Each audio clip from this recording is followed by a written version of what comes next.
All right, everybody. Welcome to episode 18 of the It's a Raptors Ting podcast.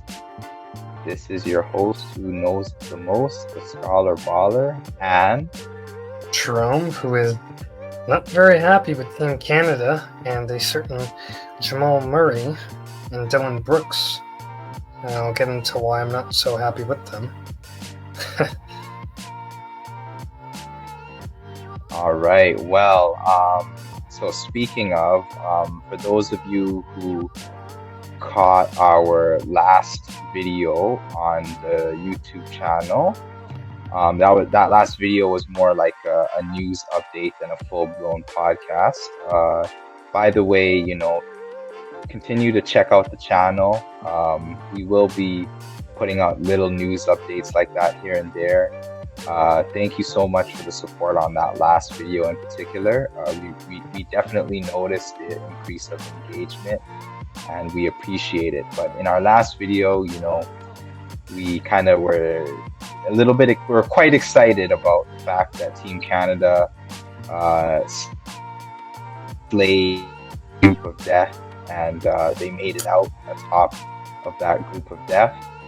And it just went completely wrong, Yeah, I mean, I'll just say real quick, like the expectation was that Canada got the quote unquote easy side of the bracket, avoiding Team USA, only for, some of the worst things to happen. So I'm gonna let you, I know you're itching to kind of rant on about this, so I'm gonna let you take this one to start. Jamal Murray, that's what went wrong. 3 of 13, man. 2 of 9 from 2-pointers and 1 of 4 from field goal. Like, you cannot be playing like this in the Olympics when you are an all-star, or a borderline all-star, and an NBA champion, and a guy who, in their run to the NBA Finals last year, just nearly destroyed the competition. And this year, he just looks like a complete shell of himself. 3 of 13? You cannot play like that. It's unacceptable. It's unacceptable, honestly. If it was 5 of 13 and he made most of the threes, but then sometimes the twos don't fall, it's bad and not bad, but nothing has been going right for Jamal Murray. He's been completely trashed this tournament. I don't know. I have no clue what to tell you. They maybe should have brought another guard. Metho Ren.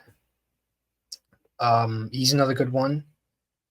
Even Corey Joseph, he was, kind of, I guess, a little bit snaked by Team Canada, apparently. Tristan Thompson, he's had some good performances. Maybe they should have brought him, to kind of shut down Yabusele, who had, 22 points or something, and made every foul shot he could, every free throw he could. He let the team down, I think. He really let the team down, especially when you look at SGA. He was efficient with 27 points.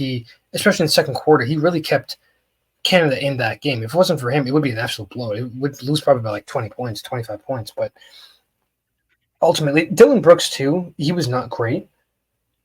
But considering Jamal Murray's resume and the way he's played in the tournament, Dylan Brooks kind of has been inconsistent. But Jamal Murray has just been trashed the entire tournament. And, it's frustrating, honestly. I don't know what to really say, except maybe they got to give him more minutes, or give him less minutes and maybe let a guy give him less minutes and let a guy like Kelly Olynyk or Khem Birch, who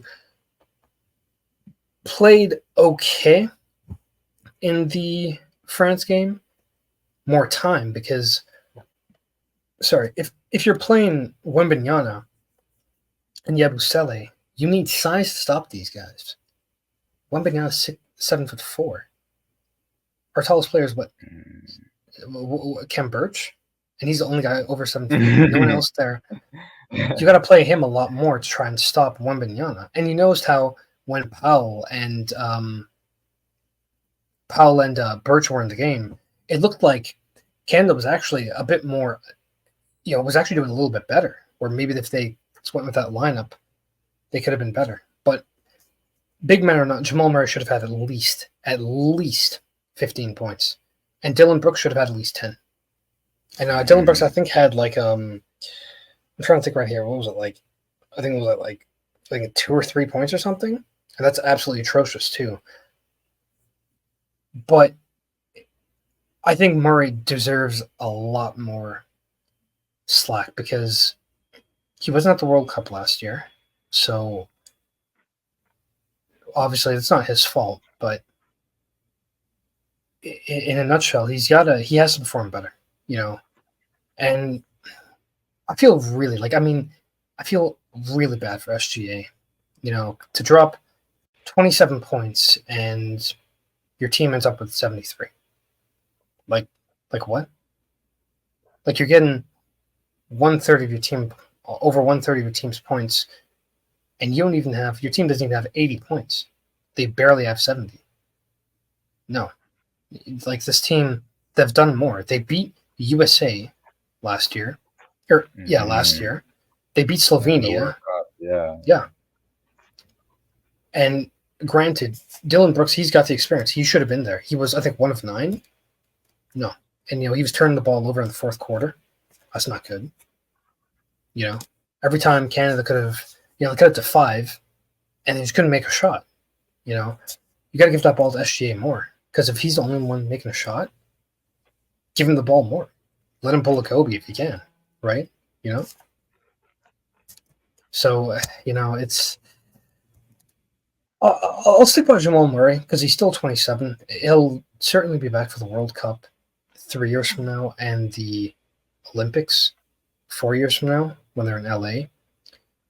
But they're going to have to make sure that he's averaging at least 15 points per game. Because if he's not, then I would say either give him less minutes, or if he's not really willing to play good at all, get other players that are willing to do well. We have a lot of guards coming up. There's Mathurin. He's a guy who was very good in the playoffs and missed out, And there's a lot of young guards I haven't even named yet. Danilo Banton as well too. He was playing pretty good with Portland, but maybe he doesn't really have the experience. Probably go with Mathurin over him. So, to lose 82-73 it's tough. It's tough. Maybe there was probably a bit too much foul shots for France. Maybe they could have called a little less, but Jamal Murray has no excuse for the way he played. It wasn't like Wembanyama was tracking him the entire time.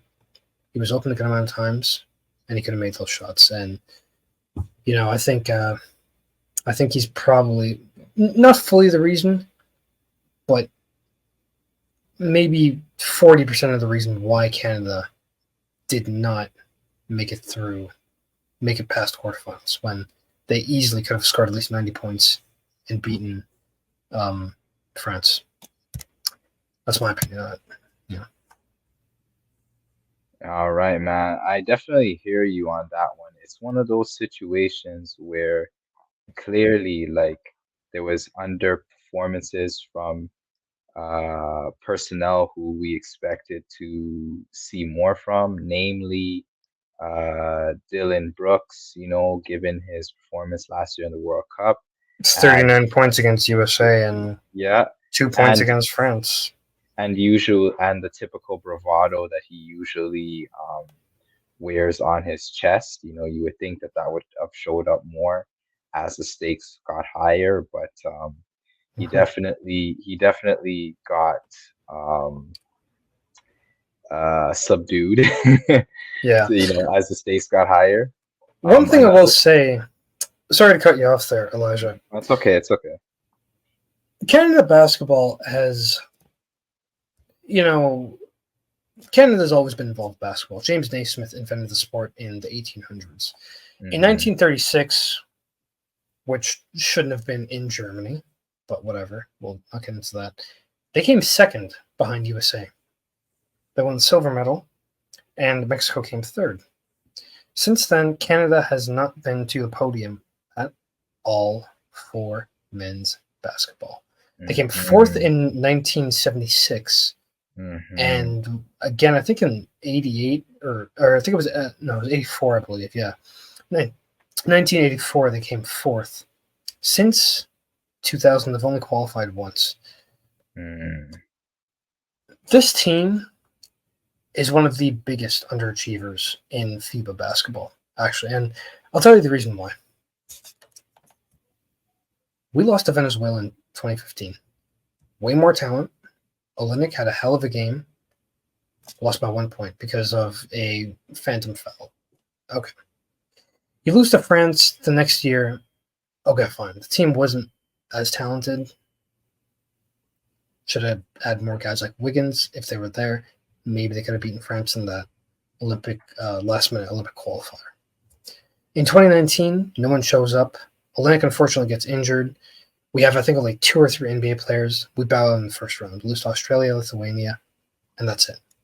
2 years after that, for the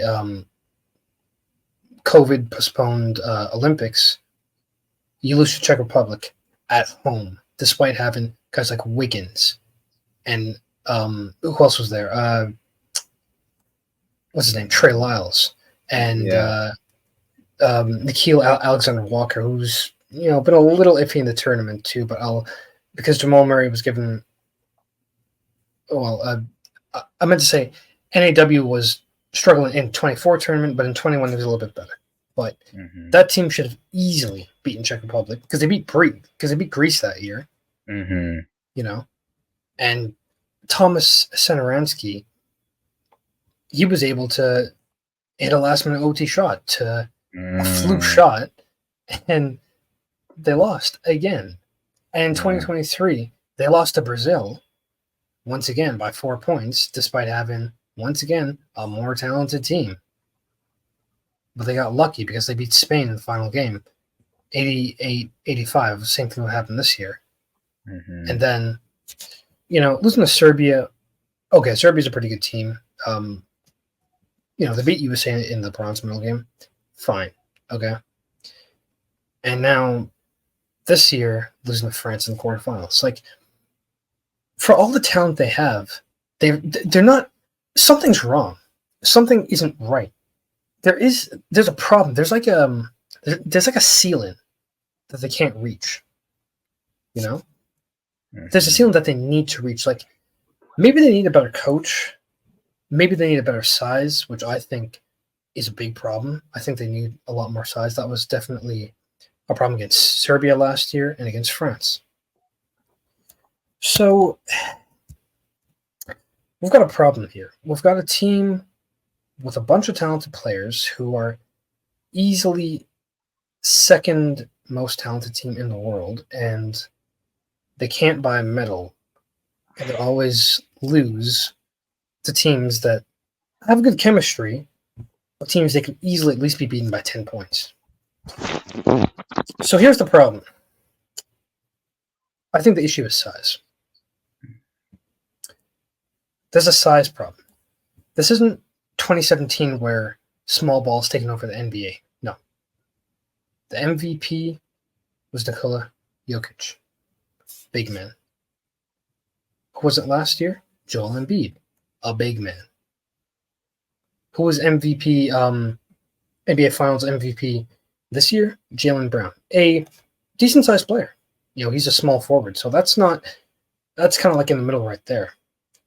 So, and 3 years ago, Giannis dropped 50 points. He's a power forward / center / shooting forward for Milwaukee. Dropped like half their points in a closeout game.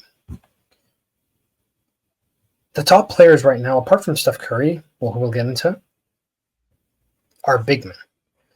So, in my opinion, in FIBA, Canada, here's what they should do. They should pull a US and Joel Embiid and naturalize one power forward or center. And, Siakam's been a guy on my list, obviously. If they should naturalize him. I'm not too sure if he's played for Cameroon. He didn't play this summer because he was a free agent. But they need to naturalize someone to give them an advantage because the system is not working. They need bigger players. It's not the mid-2010s where small ball is going to work. you need taller guys. And I'm not trying to disrespect short guys, but they need a team that can. Especially when Yabusele, who doesn't even play in the NBA anymore, Yeah. is dropping 22. Yes, he did good against Germany and USA. Okay, but still, they could have found a way to at least control some of those fouls. And if they had a big guy who could defend a little better, maybe Tristan Thompson, he's had some success in the NBA Finals defending certain Steph Curry, maybe it could have helped him a little more. Hear me out. Maybe I'm being a little enthusiastic. As I said, what's meant to be is meant to be, but I think they need more size. And if they can't produce any, they need someone who at least has ties to the country. It'd be nice to get Siakam or anyone else who, I don't know if anyone there maybe has Canadian, like a Canadian parent or a grandparent. That'd be a little better. But it's clear that I think they need size, because it's been way too long. This team's had so much talent and is either not getting to the Olympics or getting into the World Cup and blowing it in the Olympics again. Where you can't make the quarterfinals, and you struggle against Spain too. But they got the win there. But yeah, there's clearly a problem. I'm not gonna say anymore. There's clearly a problem with size. Yeah. So I do feel as though with Team Canada, one of the biggest reservations that I had with them going into this Olympic cycle and this Olympic year was the depth on the team. I brought that up in our initial, sort of like Olympic preview. At the time of that video, we were seeing some of the exhibition games, and I made the point that Team Canada, as it currently stands, is in a bit of a paradox when it comes to Olympic basketball because clearly, on one hand, Team Canada, this is the most talented roster that Team Canada has put together. That empirical fact still stands. However, even though it is the most talented roster that Team Canada has put together, uh, they're just not good enough, right? And sure enough, when when it was time to put the rubber to the road and we went from exhibitions to group stage play to knockout rounds, and when I say knockout rounds, I'm talking about like quarterfinals onward. That's the knockout stages, right? So that's when you really rubber to the road. Yep. If you don't, if your tires blow out, like there's no insurance coming as to help you. Like that's just if your tires blow out on the road at that point, it's like it's a long journey home, right? So Correct. it's just one of those types of situations where um when it was time for Team Canada to have their medal tested, essentially, you know, they got bounced. They got bounced, and it was sad. I mean, I was pretty livid, man. I was like, you know, it isn't necessarily Wimbenyama that's killing you. Yabusele is one thing, but yo, man, we had Evan Fournier I hitting mean, hit it. No, no, no, no, no, no, no. You can't escape this. You can't escape this.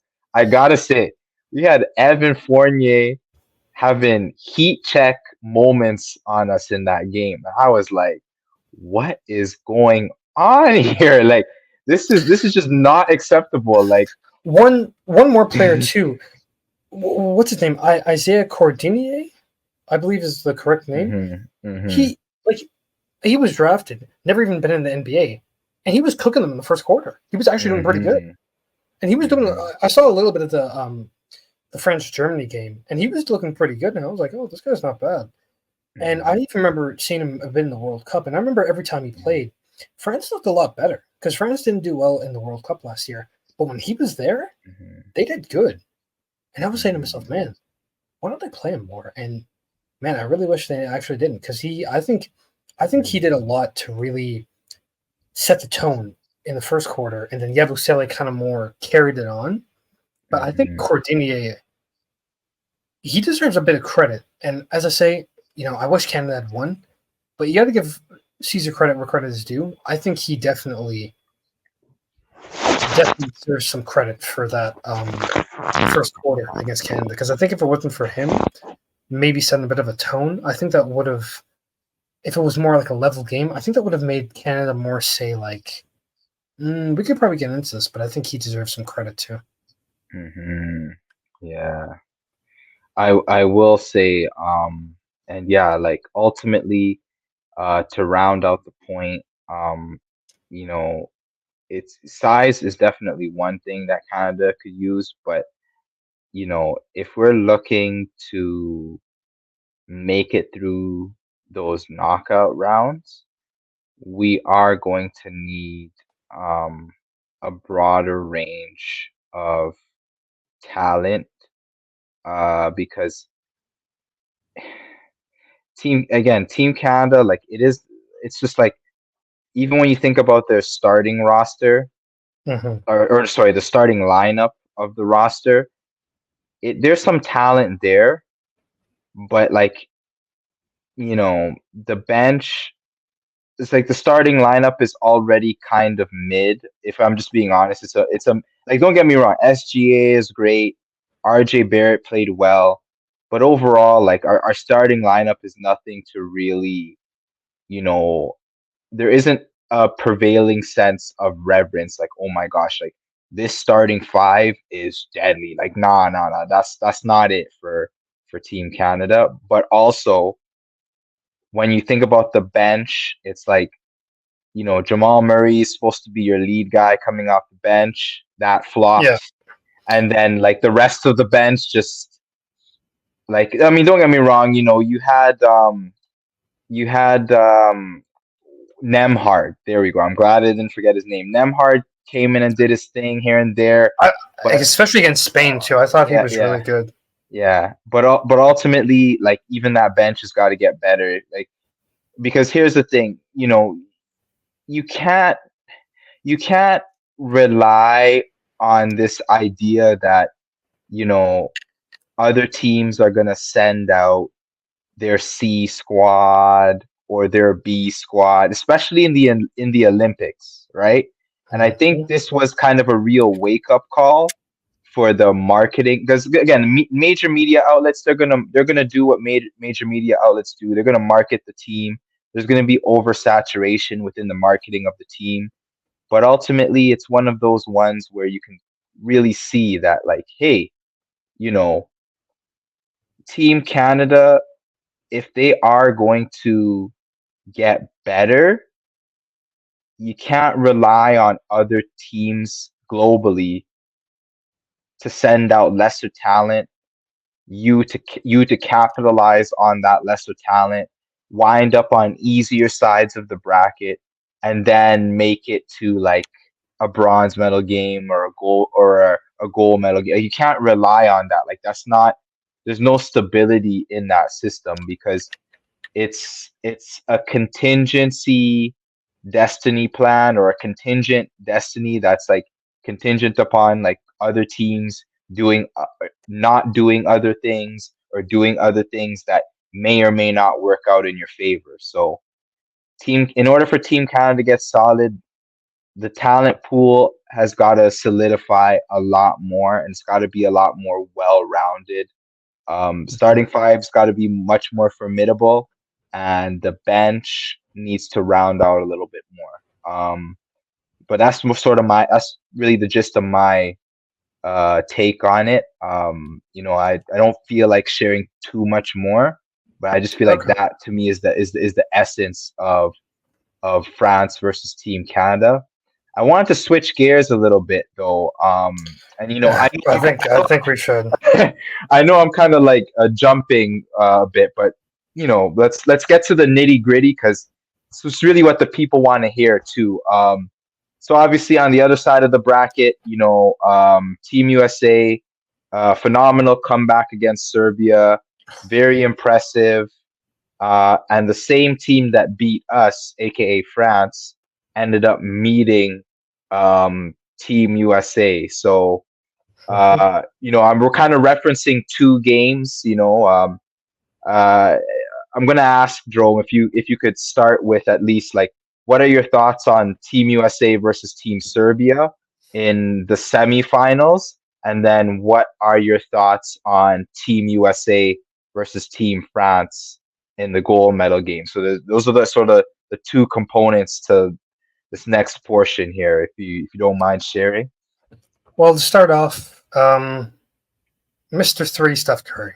Um, Mm, what is it? 9 threes against Serbia. I mean, that right there at 36 points. There's no one. There's no nah. There's no way Serbia would have won that. You know. What else can I say? He was everything to USA that day. If they didn't have Curry, oh boy, I don't know what would have happened. Maybe Brown would have taken on their back, but honestly, he was everything. Braun had a decent game too, but honestly, Steph Curry, he carried that team the entire way.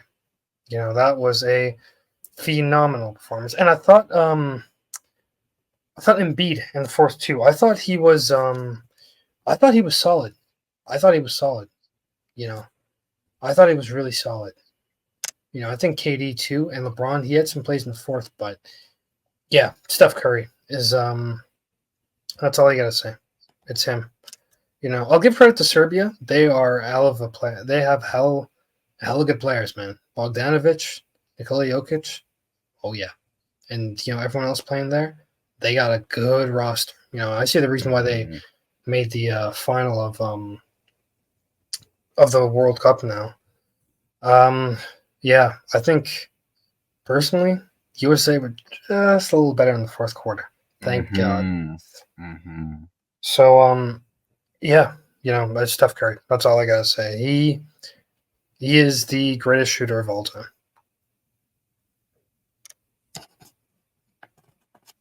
Yeah, in terms of my thoughts on, especially, I'm gonna start with the Serbia matchup there. That Serbia game, like it surprised me a little bit. I'm not gonna lie. Like I was kind of expecting, I was expecting Team USA to more or less have an easy time, but it seemed as though, Team Serbia, they kind of came into it saying, okay, the first two times that we faced Team USA, we didn't really lay it out on the line, but Mm-hmm. today we're laying it out on the line, regardless of the clear talent deficit, with the sense that Team USA is bolstering a roster of like of many of them will be future Hall of Famers, many of them first ballot Hall of Famers. Like that's the type of roster that they're bolstering. And then Team Serbia, like I mean, obviously, like they're elite in their own right. You have, Very elite. Nikola Jokic. Then they have Bogdanovic, and then you Nikola have Jovic as well too from Jovic as Miami well. Heat. Right? Yeah, and it's just like they've got a bunch of like EuroLeague players that most likely play in like the top tier Oh yeah, portion yeah. of the EuroLeague. Like I don't And think some they're of them have played. with Euro, like sometimes it's different tiers. So like but Yeah, in this but case, they like no, they play yeah, top yeah, tier. yeah. So it's not. Petrushev, I believe. I'm not saying this to downplay the level of talent that they have, but at the same time, Team USA, it's supposed to be um it was supposed to be an easier outing. Mm-hmm. And hey, if Steph Curry wasn't there, these Olympics could look a lot different Mm-hmm. for LeBron. Um and again, I don't see I'm He did get tempted a to triple be double though. They got a triple double. That's good. But here's my yeah, here's my thing. I'm tempted to be a little bit tangential for a second and just say like, you know, it's funny how Steph Curry played so well, but the legacy moments and the awards that speak to legacy still got given to LeBron. And it's just like, mm, I don't know if I fully agree with that, but Yeah. I see the play. I see the play, because at the end of the day, the Olympics, it's a political event. LeBron, hardcore Nike guy. Steph, he's American, but he's an Under Armour guy, man. And Steph has his dubious past with yeah, Okay. I know I you get you. I remember. get you. I get you. Okay. Okay. Okay. Because That makes Nike had Steph. Nike had Steph back in the day, but Steph looked at it, he's like, and again, this is a little tongue in cheek and kind of alleged here, but it's just like Steph would look at that contract and be like, that money not really right. So he got his once in a lifetime deal with Under Armour. Shout out to Steph Curry for standing on business, both in the boardroom and on the basketball court. Mhm. But that's tangent done. Back to the Team USA versus Serbia situation, and it's yeah, it's one of those ones where at the end of the day, hmm, at the end of the day, I was expecting it to be more of a cakewalk of a game for Team USA, and surprisingly, it really wasn't. It came down to the wire. Mhm. I gotta say, I was really impressed by the way in which that being it just goes to show that there really is an advantage with being familiar with each other in terms of teammate camaraderie, keeping in mind that many international teams tend to play together a lot more, whereas Team USA, they might be friends and things like that, like a lot of players, but they don't necessarily play together for as extended of a period of time as some of these other national programs, especially in Europe. Also, the EuroLeague is a lot more familiar with FIBA rules because I do believe that they use either they use FIBA rules over there in Europe or they use a They do. system that okay, there you go. So it's just like it's they're way more acclimated to say okay, you know what, Mhm. where there might be a talent deficit, we can still make use of various strategies to make up for that deficit to the point where it's almost non-existent, and we can have a game to the point where we have a legitimate shot to win. And they had it for most of the game until Steph got hot down the stretch, coupled with the foul trouble that Nikola Jokic got in, and from there, it became pretty clear. Like I would say, the final 4 minutes of the fourth quarter, it became clear that Team USA was gonna take it. And sure enough, shots from Steph Curry. Even I think even if I remember correctly, I think even KD hit a he hit a few shots down the stretch too. But Joel Embiid too. I nonetheless, think Team USA. Joel Embiid too. I think Hmm. he had. Yeah, He deserves some he credit too. yeah, and he had probably his best showing of Easily. the Olympics because he's had a lot of mediocre moments. And then to pivot over now and to look at that game against France, it was just kind of like that game was a little more from my eyes, it was a little more like to be expected. So as much as I was critiquing Team Canada and you were critiquing Team Canada for losing to France, the flip side of that, at least from my perspective, anyways, the flip side of that is that Team Canada losing to France. Part of the reason why I'm actually disappointed is because France is not impervious to holding an L. Like if you really look at the construction of that roster, you Mhm. cannot tell me that roster is definitively from a talent standpoint. I don't feel like they are definitively a silver medal team. Like, of course, they won the silver medal by default of losing in the gold medal game, Mhm. but I also just kind of feel like you know they had their victory against Team Canada because Team Canada didn't show up properly. And then in the game against Germany, Germany held on, but it became pretty clear that momentum I think the home crowd momentum really played a Mhm. role. And Germany kind of started to lose themselves, in the music and the moment.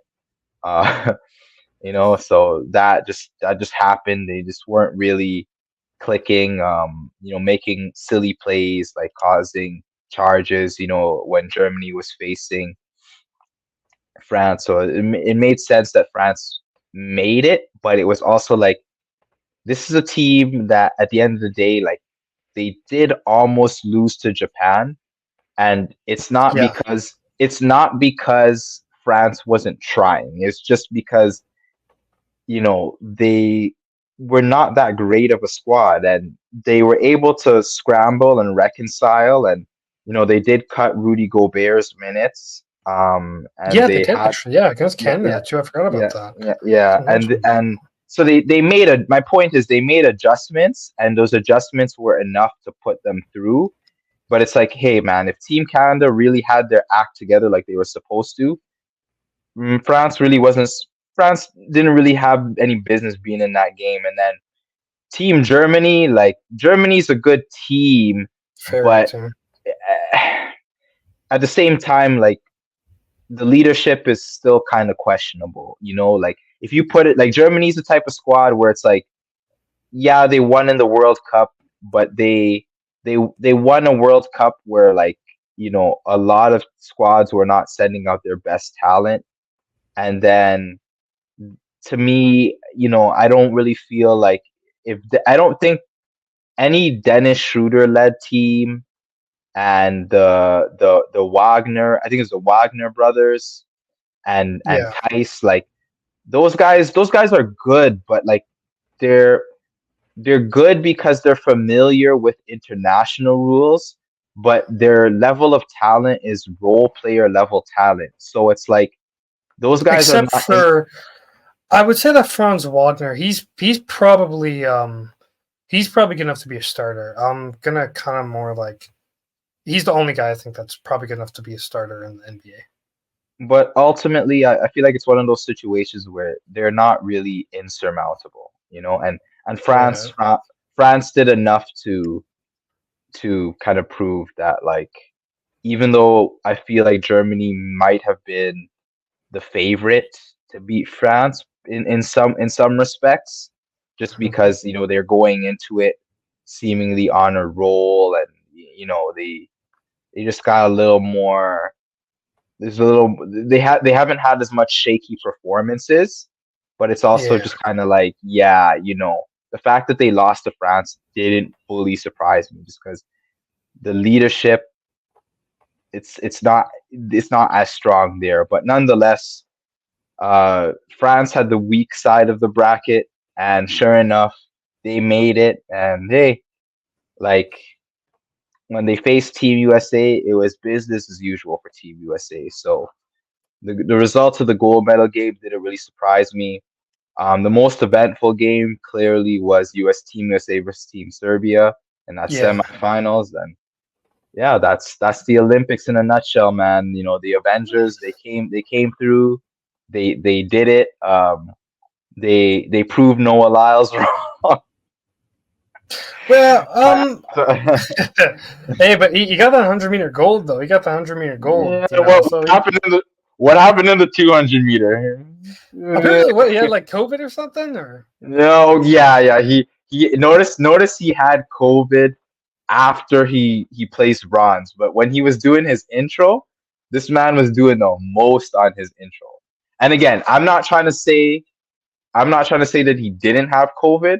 I'm simply just recounting that during his introduction, keeping in mind that COVID is a respiratory, like part of that illness is respiratory, right?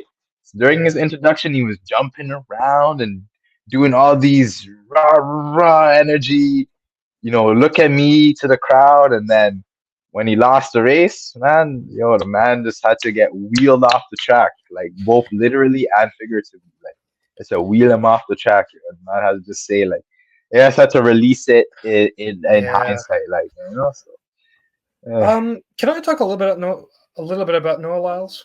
yeah, sure, why not? Why not? A little bit. Yeah. First of all, congrats to Noah Lyles for winning the gold and the bronze. I think definitely 100% he deserved it. Do I think maybe Jamaica could have gotten a draw? They should have They given could, it to both. they should Yeah, have contested it. They should have, but that's a whole nother rabbit hole. That's a yeah, whole nother rabbit yeah. hole. When it comes to Noah Lyles and the issue last year when he said world champions of what, um, I actually agree with him.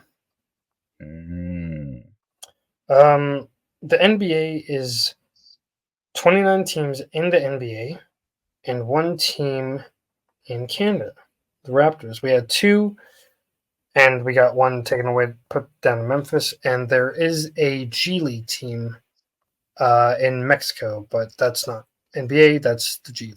But just kind mm-hmm, of pointing that out. So if we look at USA and Canada, and if you want to say Mexico, that is not the world. It's only, mm-hmm, well, pretty much two countries. It's not the entire world. Where's mm-hmm, Brazil? Where's mm-hmm, Nigeria? mm-hmm, Where's Australia? mm-hmm, Where's Germany? Where's Serbia? Where's Spain? Where's China? Where's Japan? All the countries I named from when I first named Brazil to Japan, one thing they all have in common, they have no team in the NBA. mm-hmm, So, in a nutshell, the NBA is in North American League. It's pretty much mm-hmm. a USA league because there's only one Canadian team and they've only won the championship once. So, in a nutshell, he is right. Like, they are the US champions, they are the NBA champions, but they're not world champions. And the same thing goes for the NHL, you know? Um, who was the champs this year? Florida Panthers. They're the champions of the NHL, Canada, and the USA. Same thing with, and it's even more clear in the NFL because it's only Kansas City Chiefs. They're only champs of the USA because the NFL is only in the USA and it's even less popular than basketball and hockey. Like barely anyone plays American football outside of USA and Canada. Mm-hmm. And then MLB, who won the World Baseball Classic last year? Japan. They beat Mm-hmm. America. Mm-hmm. So they're the world champions, but yet MLB is going to call themselves world champions. Yet it's only one team based in Canada, and everyone else is based in America. Mm-hmm. So, like, in a nutshell, when it comes to the North American leagues, when it comes to all those leagues, minus the MLS, because MLS is still kind of growing, but all the leagues I mentioned, NBA, NHL, NFL, and MLB, although they have the best players in the world, the teams are only based in America and Canada, minus the NFL. So that doesn't make them world champions, ultimately. It's only champions of the US and Canada. That's it. Yeah, There's no NFL teams in Germany or Japan. There's no MLB team in South Korea or Netherlands, or there's no NBA team in South Africa or New Zealand, right? So in a nutshell, Noah Lyles is correct. I agree with what he said, 100%. I don't have a problem with it. I see some of his point, like in the sense that there is a certain degree. I can't lie. There, from a standpoint of major American sports, Mhm. specifically in the context of this conversation, if we're gonna focus specifically on the NBA and NBA basketball, there definitely is a sense of American exceptionalism and just like a sense of nationalism that is like puts America as like the standout exception. That is very pervasive within sports discourse, and I do understand that that can be quite overwhelming